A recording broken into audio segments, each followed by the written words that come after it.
नमस्कार, मैं हूं शरद द्विवेदी और इससे पहले कि हम बात करें कि आज के मुद्दे की, तो सबसे पहले हम बात करेंगे कि आज का हमारा मुद्दा है क्या। अकेले पड़े नाथ, छिंदवाड़ा देगा साथ। लेकिन ये मसला है क्या हुजूर, इसके लिए तो देखना पड़ेगा ना सर पैकेजवा। तो देखिए,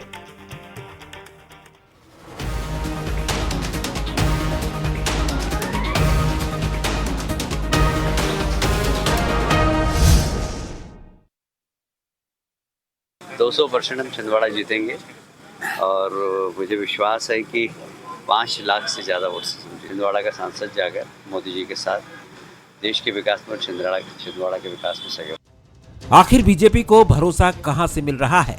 क्या है इस आत्मविश्वास की वजह? इस सवाल का जवाब कमलनाथ के गढ़ में लगातार लग रही सेंध है, जो बीजेपी लोकसभा चुनाव से पहले लगा रही है। गंभीर सिंह, सैयद जाफर और अब अजय सक्सेना, एक के बाद एक कई बड़े नाम नाथ से हाथ छुड़ाकर बीजेपी में जा रहे हैं। जब से हमारे यहाँ नकुल नाथ जी सांसद बने हैं, सभी कार्यकर्ताओं में भारी असंतोष है। पूरे संगठन के वर्किंग में एक चेंज आया है। कमलनाथ जी की स्टाइल अलग थी, वो पितातुल्य आज भी हैं, पर नकुल नाथ जी से सभी कार्यकर्ताओं में बहुत असंतोष है और ये भी एक कारण है। अजय सक्सेना का जाना बड़ा झटका भले ना हो, लेकिन उनके पिता और पूर्व मंत्री दीपक सक्सेना का कांग्रेस से इस्तीफा कमलनाथ के लिए व्यक्तिगत और संगठनात्मक क्षति है। उनके हाथ छुड़ाने से छिंदवाड़ा में कांग्रेस की लड़ाई कमजोर जरूर होगी। एक एक मतदाता, एक एक नागरिक छिंदवाड़ा का कमलनाथ जी का परिवार है। तो कुछ लोग जो छोड़ के जा रहे हैं वो अपने व्यक्तिगत स्वार्थों की वजह से जरूर जा रहे हैं, लेकिन जनता वहां की कमलनाथ जी के साथ है और निश्चित रूप से जो परिणाम आएंगे लोकसभा चुनाव में आप देखेंगे कि कोई भी छोटे मोटे लोग चले जाएं, उससे कोई फर्क नहीं पड़ने वाला। कमलनाथ के गढ़ में कांग्रेस को झटके पर झटके लग रहे हैं। पहले सैयद जाफर का जाना, अब दीपक सक्सेना का पार्टी के सभी पदों से इस्तीफा छिंदवाड़ा में कमलनाथ और कांग्रेस के लिए अच्छे संकेत नहीं है। अब सवाल यह है कि क्या 24 के संग्राम से पहले नाथ अकेले पड़ रहे हैं, और अगर नाथ अकेले पड़ रहे हैं तो क्या हमेशा उनके पीछे खड़े रहने वाला छिंदवाड़ा इस लड़ाई में नाथ का साथ देगा? नमस्कार, मैं हूं शरद द्विवेदी और आज का मुद्दा में आपका बहुत बहुत स्वागत है। जब भी आपको किसी व्यक्ति को अकेले करना पड़ता है तो, और वो बहुत खास आदमी होता है, बहुत महत्वपूर्ण व्यक्ति होता है, तो उसकी शैली क्या होती है? उसके करीबी लोगों को तोड़ना शुरू कर दीजिए। छिंदवाड़ा में कमलनाथ जी के साथ यही हो रहा है। सदियों पहले भी यही होता था, क्योंकि आप जब किसी भी ताकतवर व्यक्ति को जिससे जीतना आपको मुश्किल लगता तो उसके दोस्तों को ही उसका दुश्मन बना दिया, जैसा अंग्रेज भी करते थे कि तुम्हारा बड़ा भाई सारी ताकत तुमसे लेते, लेकिन गद्दी पे खुद बैठते। तुमको सोचना होगा तुम कितना अकेला है, हमारा हाथ मिलाओ, हमारा साथ चलो। और छोटे भाई के मन में एक बात आ गई कि सही बात है, मेहनत तो मैं कर रहा हूं और फ्रूट्स खा रहा है बड़ा भाई। बहरहाल, क्या है छिंदवाड़ा का गणित और क्या छिंदवाड़ा की ये घेराबंदी कमलनाथ जी को अकेले, नकुलनाथ जी को अकेले करके लड़ी जाएगी? बड़ा सवाल है। लेकिन पहले बंसल न्यूज के सवाल नंबर 1, क्या 24 की लड़ाई से पहले अकेले पड़ रहे हैं कमलनाथ जी? बड़ा सवाल है सर। अकेला करो और फिर अपना इंटरेस्ट पूरा करो।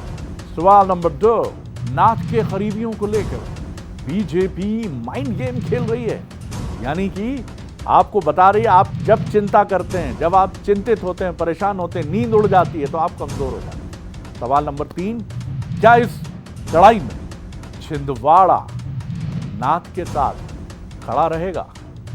और छिंदवाड़ा की भाषा में कहूं तो छिंदवाड़ा में छिंदवाड़ा नहीं बोला जाता है, छिंदवाड़े। क्या इस लड़ाई में छिंदवाड़े नाथ के साथ खड़ा रहेगा? क्योंकि 2 दिन रहा हूं सर छिंदवाड़ा में, इसलिए बहुत अच्छे से समझता हूं। जो मेहमान हमारे साथ हैं उनसे मिल लीजिए।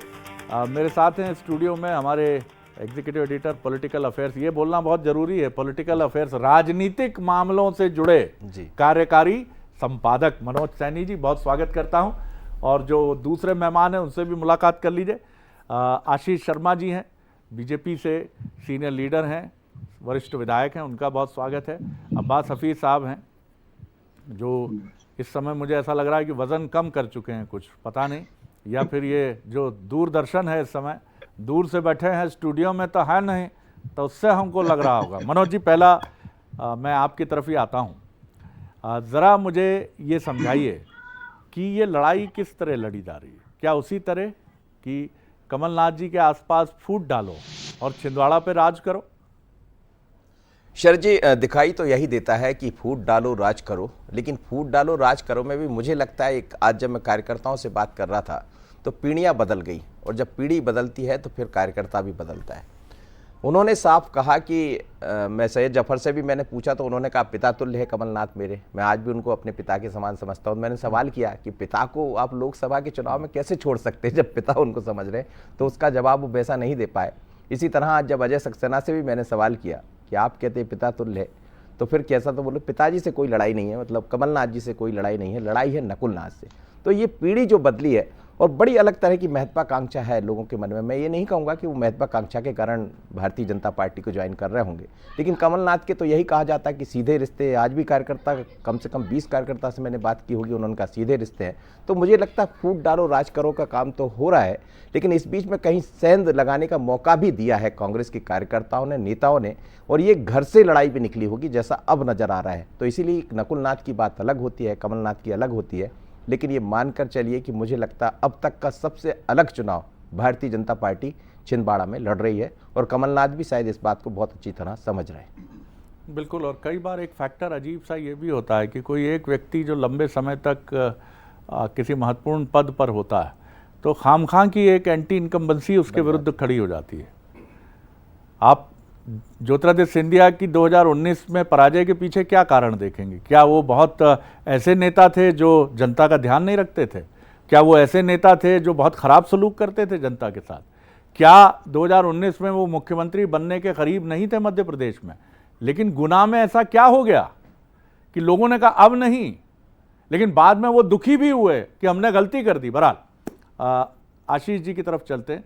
आशीष जी, कमलनाथ जी अकेले हो रहे हैं, नकुलनाथ जी अकेले हो रहे हैं या किए जा रहे हैं? चलिए इस सवाल पर जो भी आपकी टिप्पणी हो, लेकिन छिंदवाड़ा की घेराबंदी, क्योंकि कैलाश जी से हमारी बात हुई, उन्होंने एक बड़ा खुलासा ये भी दावा किया कि नाम नहीं लिया, लेकिन कहा आना चाह रहे थे महत्वपूर्ण लोग, लेकिन मध्य प्रदेश के दिग्गज लोगों ने रोक दिया।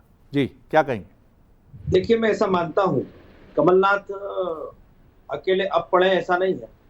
विधानसभा चुनाव के समय से उनको अलग थलग कांग्रेस संगठन कर रहा है। ये हम सब लोग भी महसूस इसलिए कर रहे हैं क्योंकि एक समय में जब 2018 के चुनाव को हम देखें और उसकी तुलना 2023 के चुनाव से करें और 24 के लोकसभा से करें, तो आज कमलनाथ जी की कांग्रेस संगठन में वो स्थिति नहीं है जो पहले हुआ करती, और कांग्रेस की भी वो स्थिति नहीं है जो प्रदेश में 2018 या हम 23 के चुनाव में कुछ लोग अनुमान लगा रहे थे।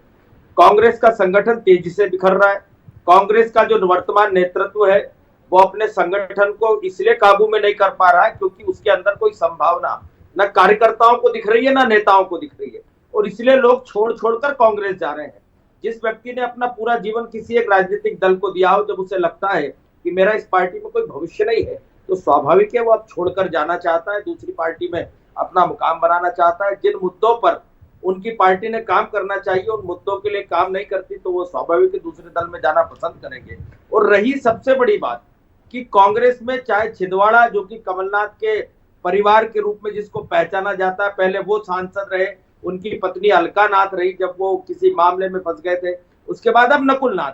तो एक 25 से 30 साल का जो समय हुआ है उसमें स्वाभाविक है दीपक सक्सेना जी को मैं भी जानता हूं व्यक्तिगत रूप से, उन्होंने कमलनाथ जी के मुख्यमंत्री बनने के लिए अपनी सीट छोड़ी, और उनका बेटा अगर आज पार्टी छोड़कर जाता है तो वो आशीष जी, एक सवाल हम अक्सर कांग्रेस से करते हैं जब वो ये कहती है कि बीजेपी ने क्या किया, तो हम कहते हैं ये कौन देखता है? आप आलोचना आपका दायित्व है, लेकिन जनता तय करती है ना कि बीजेपी ने क्या किया है या प्रधानमंत्री नरेंद्र मोदी जी का कामकाज कैसा है। अगर वहाँ 1997 के बाय इलेक्शन को छोड़ दें तो बीते 44-45 सालों में क्या वजह है कि आप जीत हासिल नहीं कर पाए? देखिए, मैं मानता हूं कई क्षेत्र ऐसे थे जो अपराजय थे हमारे, लेकिन आपने देखा होगा वेस्ट बंगाल में हमने अच्छा प्रदर्शन किया, केरला में हमने अच्छा प्रदर्शन किया, दक्षिण भारत के उन राज्यों में, पूर्वोत्तर के उन राज्यों में जहां हमारी कई बार प्रत्याशी को नाम मात्र के वोट मिलते थे, वहां हमारे विधायक सांसद चुनकर आ रहे। ये भारतीय जनता पार्टी का विस्तार है और छिंदवाड़ा हमारे लिए अभेद्यगढ़ नहीं है। असंभव भारतीय जनता पार्टी के वर्तमान संगठन और नेतृत्व के लिए कुछ भी नहीं। चलिए, और इसलिए यदि हमारे अमित शाह जी ने कहा है कि हम छिंदवाड़ा भी इस बार जीतेंगे, कैलाश जी ने कहा है छिंदवाड़ा जीतेंगे, तो मानकर चलिए छिंदवाड़ा आप जीतेंगे। चलिए, मैं चलता हूं अब्बास हफीज साहब की तरफ। अब्बास हफीज साहब, यही एकमात्र किला है जहां, और हम बार बार ये बात कहते हैं कि 100 किलोमीटर है संघ का मुख्यालय, वहां से आरएसएस का मुख्यालय सिर्फ 100 किलोमीटर है, और बीजेपी को ये बात बहुत चुभती है कि 100 किलोमीटर दूर संघ का मुख्यालय, फिर भी छिंदवाड़ा पर परचम हमारा नहीं। जी, बहुत मुश्किल है इस बार बचाना आपके लिए, है क्या वाकई मुश्किल? हमारे शरद जी, क्योंकि आपने संघ के मुख्यालय की बात की, हमारे एक साथी हैं युवा कांग्रेस के, वो जिस वार्ड में संघ मुख्यालय है वो दूसरी बार कांग्रेस के पार्षद चुन के वहां से आए हैं। तो पिछले 10 सालों से वहां पार्षद भी नहीं जीत पाया है संघ का, जो संघ जिस वार्ड में है मुख्यालय। खैर वो एक अलग विषय है, लोकल रीजंस होते हैं। जी हाँ, जी हाँ। अवैध किला कह लीजिए या कमलनाथ जी का पारिवारिक जो कनेक्शन है वो कह लीजिए, 40-45 साल से ज्यादा जब साथ में खड़े होने का काम किया गया होता है, जनता एक पीढ़ी दर पीढ़ी जुड़ी होती है। डीएनए से कांग्रेस का क्षेत्र है। इंदिरा गांधी जी ने कमलनाथ जी के लिए चुना एक ऐसी जगह कि जहां वो डीएनए से अपना परिवार मानते रहे कांग्रेस को। तो ये एक बड़ा विषय है। दूसरी बात यह है कि इससे पहले जब छिंदवाड़ा का चुनाव हुआ था, कमलनाथ जी मुख्यमंत्री बने थे, और अब कमलनाथ जी ने हर रोल में छिंदवाड़े की सेवा की है। मुख्यमंत्री के रूप में भी 15 महीने दिए उस चुनाव के बाद। इस बार ये एडिशनल वो है कि 15 महीने का मुख्यमंत्री का कार्यकाल भी रहा है उनका। दूसरी बात यह है कि किसी भी परिवार के ऊपर गलत तरीके से प्रेशर बनाना, दबाव बनाना, वो आज हर एक व्यक्ति जानता है और नॉर्मल हो चुका है आज की तारीख के अंदर। जब से इलेक्टोरल बॉन्ड्स का खुलासा हुआ शरद जी, अब तो कुछ कहने की जरूरत भी नहीं है कि रेड मारो। रेड मारने के बाद वो संस्थान जो है, प्रतिष्ठान जो है, वो जो कंपनी है, वो जो ग्रुप है, वो जाके पैसा देता है, चंदे का खरीदता है बॉन्ड, और उसके बाद एक पॉलिटिकल पार्टी तक पहुंचता है। अब तो यूनिक नंबर भी आज आ गया है, वो मिलान हो जाएगा उसका सबका। तो इस तरह से अगर लोकतांत्रिक ढांचे को नुकसान पहुंचाए कुछ किया जा रहा है, तो चुनाव के परिणाम बताएंगे कि कितने किले ढह जाएंगे यहाँ बीजेपी जो अपने मानती है। और आने वाले समय में चुनाव जो है वो अब भाजपा का कार्यकर्ता भी लड़ने को खड़ा है शरद जी। जिस कार्यकर्ता का अधिकार मार के, जिस कार्यकर्ता की जमीन छीन के दूसरे पॉलिटिकल पार्टी के लोगों को दबाव डालकर लाने का काम किया जा रहा है, तो ये एक बड़ा विषय आज बीजेपी के सामने भी आएगा। और दीपक सक्सेना जी तो कहीं नहीं गए हैं, और पॉलिटिकल पदों से उन्होंने इस्तीफा दिया है। तो मुझे नहीं मालूम कौन सा पद था उनके पास, क्योंकि सारी कार्यकारिणी भंग थी हमारी, लेकिन वो हमारे वरिष्ठ नेताओं में से एक है। अगर उनके परिवार का कोई जाता है बाहर, तो एक बड़ा विषय होता है कि हर एक कार्यकर्ता महत्वपूर्ण होता है। लेकिन हम छिंदवाड़े को लेकर और दूसरे जो हमारी लोकसभा सीट्स है, अपनी रणनीति पे काम कर रहे हैं, और सर्वाधिक सीट्स कांग्रेस पार्टी को मिलेंगी, इसको हमें जनता ने आश्वस्त कराया हुआ। मनोज जी, ये तमाम बातें कांग्रेस बड़े कॉन्फिडेंस से कह तो रही है, और ये भी कह रही है कि छिंदवाड़ा में कोई असर होगा नहीं, लेकिन जिस तरह हम छिंदवाड़ा की, मैंने भी 2 दिन जो वहाँ स्थितियाँ देखी, तो ढके छुपे शब्दों में अब आम आदमी भी ये कहता है कि भैया घेराबंदी तो बड़ी तगड़ी है, लेकिन दूसरी तरफ वो ये बात भी कहता है कि छिंदवाड़ा कमलनाथ जी के लिए परिवार है, नकुल नाथ जी के लिए एक परिवार है। परिवार में दरार आसानी से नहीं डाली जा सकती है, लेकिन इसके लिए बीजेपी एड़ी चोटी का जोर भी लगा रही है, और इसीलिए परिवार में दरार दिख रही है। परिवार यानी कमलनाथ जी और नकुल नाथ जी का परिवार। आगे क्या आपको लगता है, जैसी मैंने वहाँ चर्चा सुनी कि 1-2 विधायक भी ऐसे हैं जो कार्यक्रमों में जा नहीं रहे हैं नकुल नाथ जी के, कथित रूप से। मुझे नहीं मालूम इसमें कितनी सच्चाई है, क्योंकि मैंने ये वर्बली सुना वहाँ। तो क्या अब अगला निशाना विधायक होंगे और ये एक बड़ी चोट होगी? देखिए, तैयारी ये है कि अगले 2-4 दिन में कम से कम 3000 लोग वहाँ से ज्वाइन करा लिए जाए। तो एक बड़ी संख्या जब वहाँ से दिखेगी तो कार्यकर्ता टूटेगा। देखिए शरद जी, चुनाव तो हमेशा कार्यकर्ता लड़ता है, चाहे वो भारतीय जनता पार्टी का हो या कांग्रेस का। आपने भी कहा कि किसी को तोड़ना है तो उसके लोगों को तोड़ना शुरू कर दिए, लोगों के साथ फिर कार्यकर्ता को। तो जो मनोबल गिराना और फिर विश्वास को बढ़ाना अपने कार्यकर्ताओं का, ये एक बड़ा माइंड गेम है भारतीय जनता पार्टी का। और इसमें कोई शक नहीं है, करीब 3 विधायक ऐसे हैं जिनके बारे में कहा जा रहा है कि वो कार्यक्रम में नहीं पहुंच रहे हैं कमलनाथ जी के। आपने भी वहां देखकर जहां तहां से सुना लोगों से, तो वो चीज़ तो बिल्कुल सही है। लेकिन दूसरी बात यह है शरद जी, एक और चीज़ जो मुझे नज़र आती है, देखिए कमलनाथ जी पीसीसी चीफ थे, उन्होंने जिसको मौका मिला स्वाभाविक है अपने लोगों को जहां भी उनको ओबलाइज तो मैं नहीं कहूँगा, लेकिन जो देना चाहिए था वो उन्होंने दिया होगा। अब कार्यकर्ता बड़ा समझदार हो गया, पार्टी का नेता जिस महत्वाकांक्षा की मैं बात कर रहा हूँ वो भी समझ रहे हैं कि अब चीज़ें बदल गई। कमलनाथ जी उस लाइन से जो मुख्य लाइन में रहा करते थे वहाँ से शायद थोड़े से दूर हट रहे हैं, तो वो अपनी जगह भी ढूंढना चाहता छिंदवाड़ा का कार्यकर्ता या नेता, क्योंकि उनसे जो बात मेरी हुई उसी के आधार पर मैं बात कर रहा हूँ। तो मुझे लगता है ये भी एक चिंता का विषय, इसीलिए बीच में नकुलनाथ आ गया।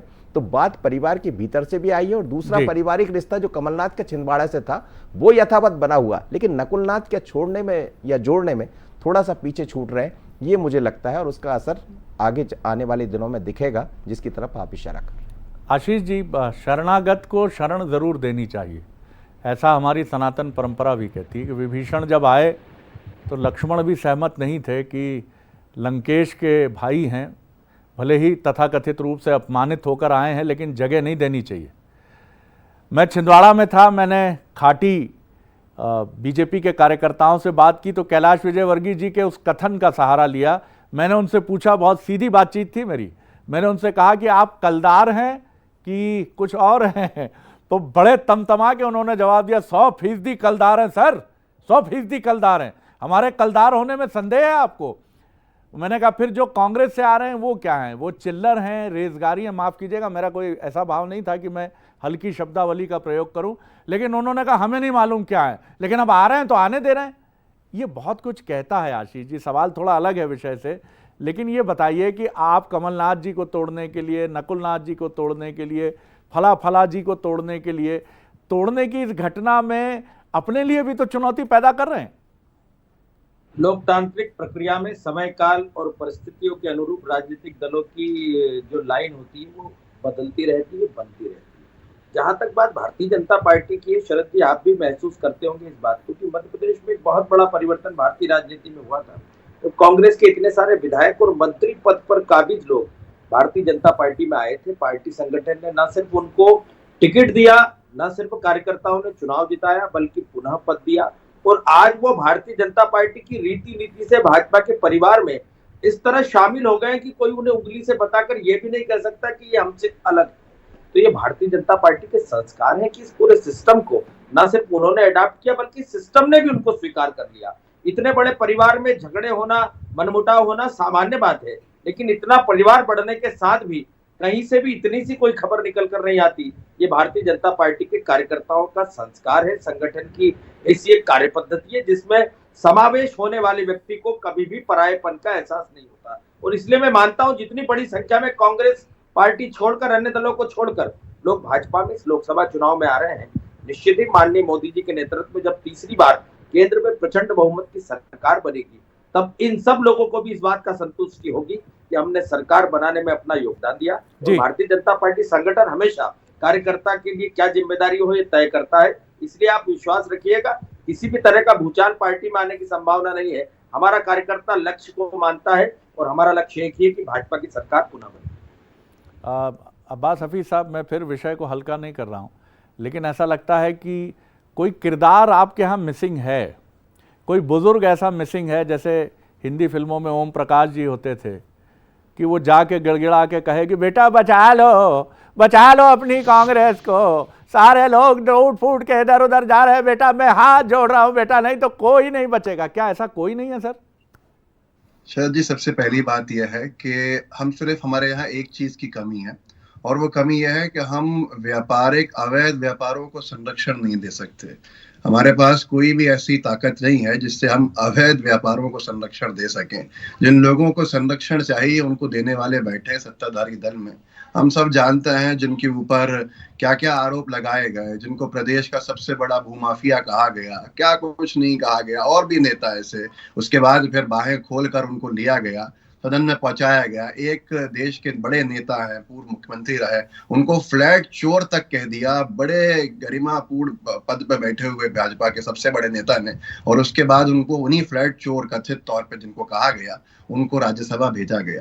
तो हम ये सारे संरक्षण नहीं दे सकते हैं। मुझे लगता है कि भारतीय जनता पार्टी भी जानती है, और शरद जी हम सब जानते हैं कि एक बड़ा वर्ग रहता है जो घूमता रहता है सत्ता के इर्द गिर्द।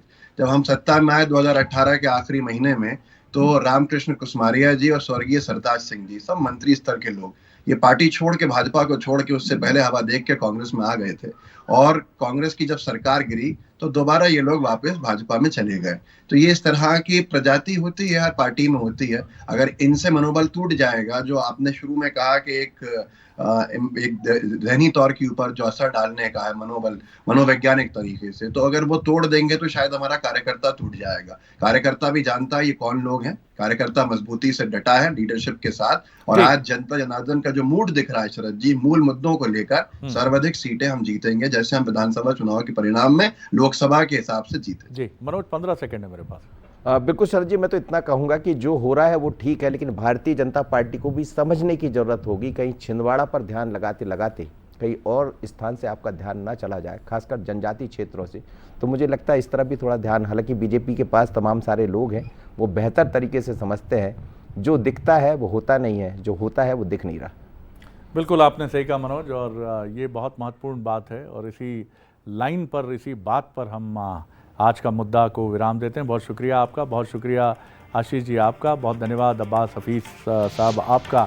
बेशक आज का मुद्दा यही बात कहता है, और आज के मुद्दे की ये बात ख़त्म करने के पहले हम आपसे ये ज़रूर कहेंगे कि मुश्किलें हैं, लेकिन वो शेर भी है कि मुश्किलें इस कदर आई कि आसान हो गई, लेकिन इनको समझना होगा, इनको चरितार्थ करना होगा, इनको एक्सेप्ट करके अपने भीतर एक आग पैदा करनी होगी। क्या कांग्रेस ये आग पैदा कर पाएगी? ये कांग्रेस ही जानती है। करना तो पड़ेगी, क्योंकि लोकतंत्र की इस अग्नि परीक्षा में आपको तपना और निखरना जरूर होगा, अपने निहित स्वार्थों से ऊपर उठकर। कर पाएंगे नहीं कर पाएंगे, 24 भी बताएगा, आगे की कहानी बताइए। आगे देखिए छत्तीसगढ़ आज का मुद्दा। नमस्कार।